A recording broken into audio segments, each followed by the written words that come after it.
Hey, salut à toi et bienvenue dans cette nouvelle vidéo dans laquelle on va parler d'une grande marque de la parapharmacie française. Roulement de tambour. Non, je plaisante, tu as vu le titre de la vidéo et la miniature, tu sais très bien qu'on va parler de La Roche-Posay. Alors je vais tout te dire, les produits que j'achète, les produits que j'achète pas, alors allons-y, c'est parti. Bon, du coup, si tu ne me connais pas, je suis Bérangère, ingénieure chimiste spécialisée en cosmétiques et le but de ma chaîne, c'est de vulgariser la science des cosmétiques pour te permettre de trouver des produits qui soient efficaces pour toi. Alors, dans cette vidéo, j'ai passé en revue les différentes gammes de la marque La Roche-Posay. Je vais tout te dire, je vais te donner mon avis et on va commencer par la gamme Yalu B5 qui est la gamme anti-âge dont on entend beaucoup parler en ce moment. Alors, qu'est-ce que ça vaut? Eh bien, dans cette gamme, tu vas retrouver deux crèmes, une version riche et une version normale, ainsi qu'un sérum et un contour des yeux. Et tous ces produits, ils contiennent un duo d'acide hyaluronique. Alors l'acide hyaluronique, c'est notre fameux composé hydratant et repulpant. Dans la liste des ingrédients, tu vas le retrouver sous le nom sodium hyaluronate pour sel d'acide hyaluronique. C'est la forme la plus stable d'acide hyaluronique, donc la plus utilisée en cosmétique. Et tu vas également le retrouver sous le nom hydrolyzed hyaluronic acid pour acide hyaluronique hydrolysé. Ça veut tout simplement dire qu'on est venu casser les molécules d'acide hyaluronique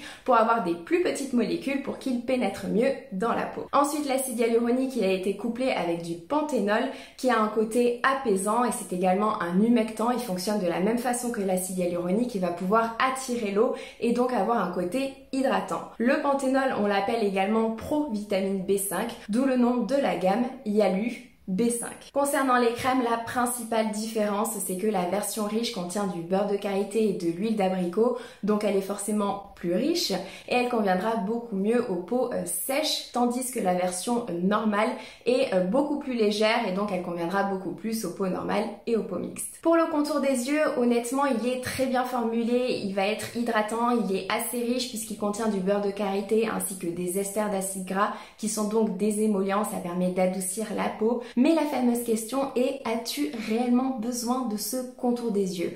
Oui, parce qu'on est uniquement sur un soin hydratant, donc tu pourrais tout à fait venir utiliser ton produit hydratant visage et l'appliquer sur le contour des yeux également. Et oui, ça permet de limiter le nombre de produits et je te renvoie à ma vidéo sur les contours des yeux justement qui va t'expliquer tout ça dans le détail. Et pour finir, il nous reste donc le fameux sérum Yalu B5. Alors lui, il contient en plus du madécassoside qui est un composé issu de la Centella asiatica qui est une plante que j'aime beaucoup, qui va apporter des propriétés apaisantes et cicatrisantes. Alors honnêtement, la formulation de ce sérum me plaît beaucoup, c'est d'ailleurs pour ça que je le recommande dans plusieurs de mes vidéos. Par contre, moi il y a un truc qui me dérange énormément avec toute la gamme Yalu B5, c'est le marketing qui est fait derrière pour ne pas changer. Puisque si on lit la description des produits, il y a marqué que ces soins, ils ont été développés pour une action anti-âge complète, pour corriger les rides, la perte de volume et d'élasticité. Il stimule la luminosité des peaux ternes et fatiguées. Alors honnêtement, entre toi et moi, ça commence un petit peu à me fatiguer que les marques de cosmétiques s'appuient uniquement sur l'acide hyaluronique pour des gammes anti-âge. Oui, parce que l'acide hyaluronique est un composé très intéressant dans une routine anti-âge et dans toute routine d'ailleurs,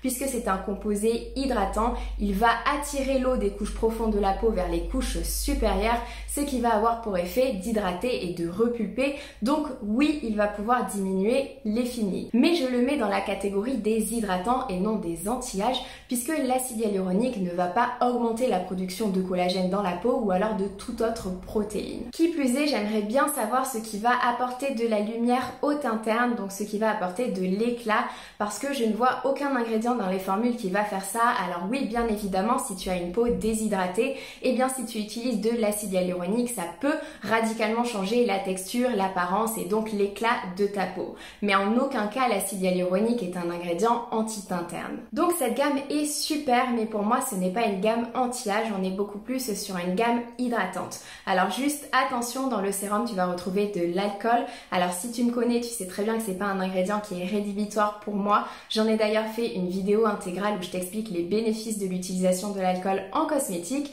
Cela étant dit, je ne le recommande pas forcément aux peaux sensibles, aux peaux atopiques, donc attention. Du coup, passons maintenant à la gamme Effaclar qui est la gamme de la Roche-Posay pour les peaux acnéiques et qui est d'ailleurs énormément donnée en France par les dermatologues. Alors dans cette gamme, tu vas retrouver 5 produits. Tu as un sérum anti-imperfection, un soin correcteur localisé et ensuite tu as la crème Effaclar Duo Plus que tout le monde connaît. Tu as la version classique, la version anti-UV et ensuite tu as une version unifiante qui est juste une version teintée. Au niveau des produits de cette gamme Effaclar, on va retrouver 3 principaux actifs. Premièrement, l'agnacinamide qui est une vitamine B3. C'est une vitamine couteau suisse, elle a plein de propriétés en cosmétique, mais ici elle est utilisée pour son côté régulateur de sébum. Ensuite, tu vas retrouver de l'acide salicylique qui est donc un acide exfoliant qu'on appelle BHA pour acide bêta hydroxylé. Alors hydroxylé, c'est tout simplement pour dire qu'il y a un groupe hydroxyle, donc un groupe OH, et bêta, c'est tout simplement pour notifier la position de ce groupe hydroxyle dans la molécule. Alors cet ingrédient, il est très intéressant dans le cadre de l'acné puisque c'est un acide exfoliant qui est liposoluble, c'est-à-dire soluble dans l'huile, donc il permettrait de mieux décongestionner les pores par rapport aux acides alpha-hydroxylés AHA qui sont eux hydrosolubles. Et pour finir, le troisième ingrédient actif de la gamme Effaclar, c'est le LHA, donc pour lipohydroxyacide. Donc tu l'as compris maintenant, c'est tout simplement un acide hydroxylé liposoluble, tout comme l'acide salicylique. Et d'ailleurs, en fait, c'est tout simplement un dérivé de l'acide salicylique. Alors le problème, c'est que c'est un actif qui a été breveté par L'Oréal, donc toutes les études que l'on trouve, eh bien, elles ont été faites par L'Oréal. Donc il y a un conflit d'intérêt majeur. Alors au niveau de son efficacité, honnêtement je ne suis pas sûre que ce soit plus efficace que l'acide salicylique, mais ça ne pose pas vraiment de problème puisqu'ici ils ont combiné les deux, donc ça peut être tout à fait intéressant. Et si on regarde les produits un petit peu plus dans le détail, alors au niveau du soin correcteur localisé, tu vas retrouver un autre ingrédient actif intéressant. Il s'agit du pyroxone olamine qui est en fait un antibactérien. Donc il permet de limiter la prolifération bactérienne et notamment la prolifération de la bactérie P. acné, puisque je le rappelle, lorsqu'un comédon se forme, celui-ci peut s'enflammer suite au développement de cette bactérie. Alors attention, je ne garantis pas une efficacité de 100%, loin de là, mais c'est un soin qui me paraît être intéressant puisqu'il coûte notamment que 10 € et surtout il se différencie des autres spot treatments puisqu'il n'est pas du tout asséchant et bien au contraire, je le trouve assez hydratant. Par contre, cet actif antibactérien, on le retrouve également dans la crème Epidéo Plus. Alors du coup, je ne comprends pas vraiment l'intérêt d'avoir ces deux produits et je te conseille beaucoup plus la crème Epidéo Plus car elle a des actifs qui sont vraiment très intéressants. Puisqu'elle contient de la niacinamide, de l'acide salicylique, le LHA qui est l'acide exfoliant breveté par L'Oréal, elle contient donc cet antibactérien, le pyroxone olamine, et elle contient en plus un composé issu de la famille des céramides qui a également été breveté par L'Oréal. Donc ce qui est vraiment très intéressant, c'est qu'on est clairement sur un soin pour diminuer les boutons, mais on est également sur un soin hydratant puisqu'il contient de la glycérine et ce fameux ingrédient issu de la famille des céramides. Alors si tu veux en savoir un petit peu plus sur les céramides qui sont des émollients très intéressants, je te renvoie à ma vidéo sur CeraVe qui va t'expliquer beaucoup plus de choses. Mais du coup c'est un vrai plus comparé à d'autres produits anti-acné présents sur le marché des cosmétiques qui sont eux beaucoup plus asséchants. Puisque je le rappelle, forcément si tu assèches ta peau, tu vas observer une diminution des boutons. Mais tu risques de te prendre un retour de flamme. Puisque si tu assèches trop la peau, elle va alors produire encore plus de sébum et une surproduction de sébum, ça engendre l'apparition de nouveaux boutons. Donc c'est un petit peu un cercle vicieux et je te renvoie à ma vidéo routine anti-acné qui va tout expliquer sur la formation des boutons. Et pour finir, puisque oui, ce n'est toujours pas fini, cette crème Epidéo Plus, elle contient également un ferment qui est ce qu'on appelle un prébiotique qui permet de restaurer le microbiome de la peau. Et le microbiome de la peau, c'est tout simplement toute cette flore bactérienne que tu as à la surface de ta peau et qui est très importante, qui permet d'avoir une peau en bonne santé. Donc cet ingrédient, il est très intéressant, mais ça, on en reparlera dans la gamme Lipicard puisque c'est l'ingrédient actif de cette gamme. Alors moi, le petit reproche que j'ai à faire à La Roche-Posay concernant cette gamme Effaclar, c'est que l'acné c'est une pathologie qui est extrêmement complexe. Et toute cette gamme elle repose uniquement sur deux ingrédients actifs, la niacinamide et l'acide salicylique. Alors oui, ce sont des ingrédients qui sont intéressants dans le cadre de l'acné et que je recommande, mais quitte à faire toute une gamme, j'aurais bien aimé avoir d'autres ingrédients actifs. Quoi qu'il en soit, je te recommande réellement de tester cette crème Epidéo Plus puisque c'est un soin qui est extrêmement bien formulé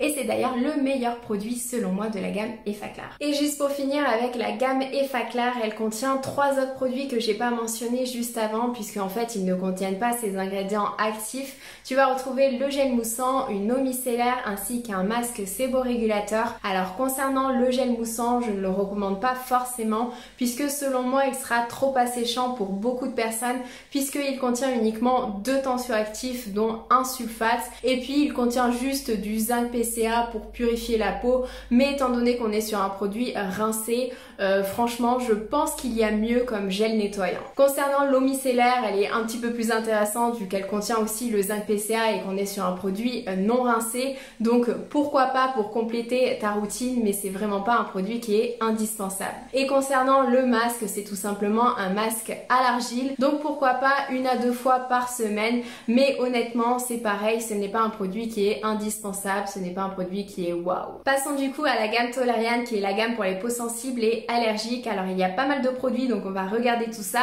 Au niveau des crèmes, tu as la Sensitive crème qui existe en 3 versions, la version classique, la version riche et la version teintée. Alors ce sont des crèmes qui sont extrêmement hydratantes puisque tu retrouves dedans glycérine, squalane et niacinamide qui sont des top ingrédients hydratants.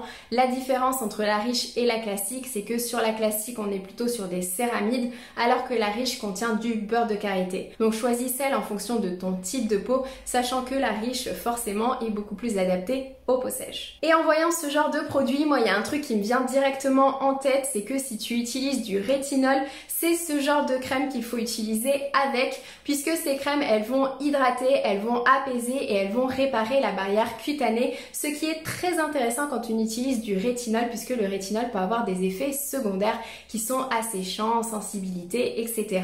Donc vraiment ces crèmes sont extrêmement intéressantes et étant donné qu'on est sur la gamme Toleriane, donc une gamme pour les peaux sensibles à terrain allergique, on est sur des produits qui sont sans parfum et sans alcool. Coucou toi! On a un invité surprise dans cette vidéo.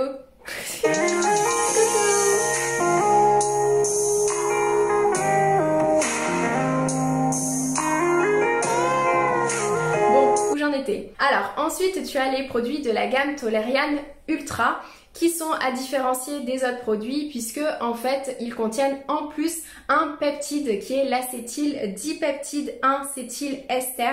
Donc oui, c'est encore une fois un peptide, des peptides il en existe plein et ils ont tous des propriétés différentes et ce peptide il permettrait d'avoir un côté apaisant. Alors encore une fois c'est un actif de L'Oréal donc il y a très peu de données à son sujet, mais il y a quand même une étude qui a montré qu'il était bien apaisant et il permettait de limiter les irritations. Donc c'est léger mais bon, pourquoi pas. Donc je réitère encore une fois, si tu as fait une allergie ou alors que tu as trop utilisé ton rétinol et que tu observes une sensibilité, je te conseille la gamme Toleriane Ultra de La Roche-Posay qui est vraiment bien. Alors tu vas avoir une crème en version fluide, une crème en version crème, donc choisis la galénique qui te convient et tu as également un soin de nuit qui contient en plus de la vitamine E, donc pourquoi pas choisis l'un des 3 produits. Concernant le contour des yeux, personnellement je ne le recommande pas puisque je ne vois pas l'intérêt. Tu peux très bien utiliser le fluide, la crème ou alors le soin de nuit également en contour des yeux. Et pour finir, la gamme Toleriane comprend également un sérum qui a une composition tout à fait intéressante. Alors c'est un sérum qui va hydrater et qui va bien évidemment apaiser puisque c'est le but de la gamme Toleriane. Donc en fait ça dépend tout simplement de ce que tu recherches pour compléter ta routine, si tu es plutôt à la recherche d'un sérum ou alors plutôt à la recherche d'une crème. Et concernant le gel moussant Toleriane, alors je le mets encore une fois à part puisqu'il ne contient pas les mêmes ingrédients actifs que les autres produits de la gamme Toleriane puisqu'en fait on est sur un produit rincé donc ça n'a aucun sens. Mais si tu as regardé plusieurs de mes vidéos, tu sais très bien que c'est un produit que je recommande. Tout simplement parce que c'est un nettoyant qui est doux et qui va hydrater. Alors il n'utilise pas de tensioactifs supposés irritants, mais ce qui est le plus intéressant c'est surtout la glycérine qui est le deuxième ingrédient. Donc c'est un nettoyant qui va venir hydrater hydraté qui va venir nettoyer en douceur.